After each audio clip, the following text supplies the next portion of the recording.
বন্ধুরা, নদীর চিংড়ি মাছ দিয়ে সবজি দিয়ে পাতলা ঝোল হবে।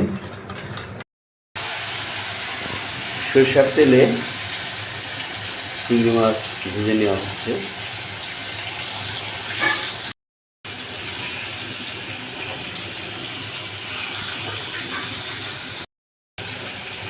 চিংড়িগুলো বেশ ভালোই ছিল, পদ্মা নদীর চিংড়ি, সাইজে ভালো ছিল, একেবারে ছোটো না, ভালোই ছিল।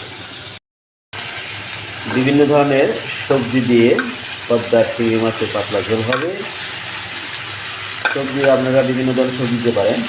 আমাদের দেওয়া হয়েছে আলু, বেগুন, কচু, পেঁপে, কাঁঠাল বিচি, সাথে কাঁচামরিচ আছে,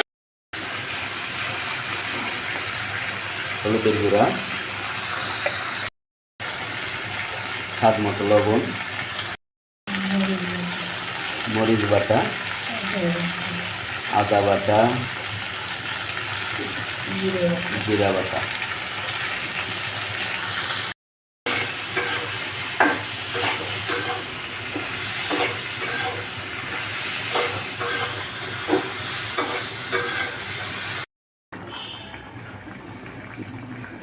গরম মশলা না, জিরের